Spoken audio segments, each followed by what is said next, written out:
Assalamualaikum warahmatullahi wabarakatuh. Perkenalkan, nama saya Salzabela Yazara, NIM 811418306. Di sini saya akan menjelaskan mengenai proposal skripsi saya yang berjudul Perlindungan Hukum Terhadap Karyawan Outsourcing pada Masa Pandemi COVID-19 dengan studi kasus di PT Kayu Lapis Indonesia Kabupaten Kendal, Jawa Tengah.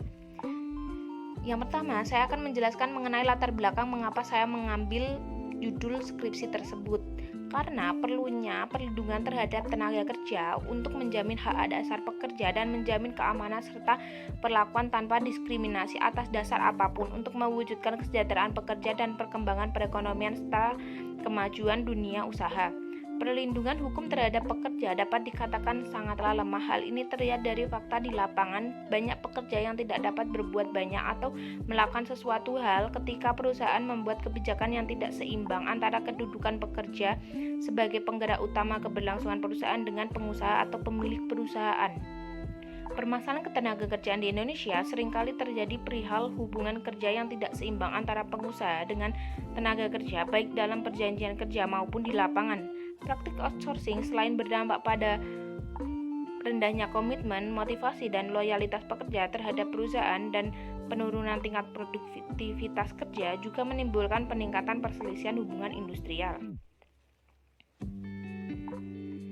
Pandemi COVID-19 ini merupakan wabah global yang bukan hanya terjadi di Indonesia, melainkan di seluruh negara di dunia.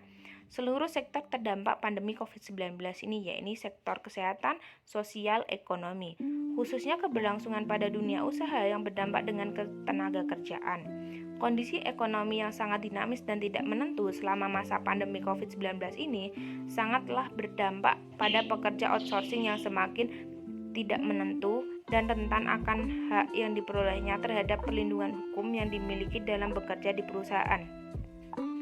Pada PT Kayu Lapis Indonesia, perusahaan ini memiliki pekerja yang mencapai ratusan ribu jumlahnya, dan tidak sedikit pula jumlahnya adalah pekerja outsourcing. Dan studi kasus mengenai perlindungan hukum terhadap pekerja outsourcing di perusahaan ini khususnya pada masa pandemi COVID-19, karena praktik outsourcing berfungsi secara mandiri tanpa merujuk pekerja sebagai faktor penting dalam produksi untuk kelangsungan hidup perusahaan yang harus dilindungi.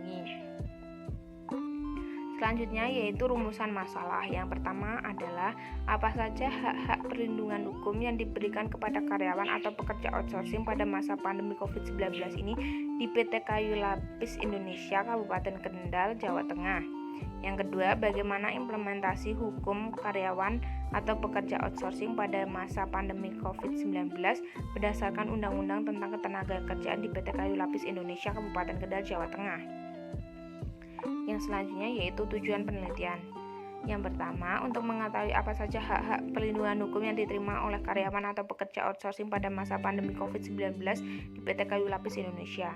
Yang kedua, untuk mengetahui bagaimana implementasi hukum yang diterima oleh karyawan atau pekerja outsourcing pada masa pandemi COVID-19 berdasarkan Undang-Undang tentang Ketenagakerjaan di PT Kayu Lapis Indonesia.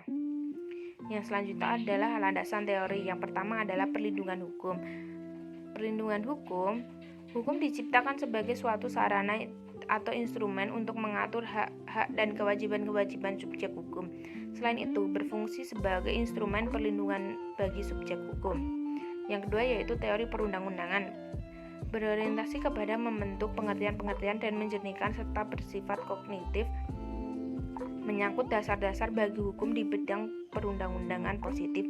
Penegakan hukum secara konkret adalah berlakunya hukum positif dalam praktik sebagaimana harusnya dipatut ditaati. Yang terakhir adalah teori keadilan. Menurut Hans Kelsen, teori keadilan adalah suatu tertib sosial tertentu yang di bawah lindungannya usaha untuk mencerai-beraikan bisa berkembang dan subur, karena keadilan menurutnya ada keadilan kemerdekaan, keadilan perdamaian, keadilan demokrasi, keadilan toleransi. Yang selanjutnya adalah mengenai metode penelitian, yaitu yang pertama ada pendekatan penelitian. Pendekatan yang digunakan dalam penelitian ini adalah metode pendekatan kualitatif. Metode kualitatif adalah atau sebuah penelitian ilmiah yang bertujuan untuk memahami suatu fenomena dalam konteks sosial secara alami dengan mengedepankan proses interaksi komunikasi yang mendalam antara peneliti dengan fenomena yang diteliti. Yang kedua yaitu jenis penelitian. Penelitian ini adalah penelitian jenis hukum empiris. Penelitian yuridis empiris adalah penelitian hukum yang mengenai pemberlakuan atau implementasi ketentuan hukum normatif secara in action pada setiap peristiwa hukum tertentu yang terjadi di dalam masyarakat. Sekian yang dapat saya sampaikan. Bila ada tutur kata ataupun materi yang salah, saya mohon maaf. Terima kasih. Wassalamualaikum warahmatullahi wabarakatuh.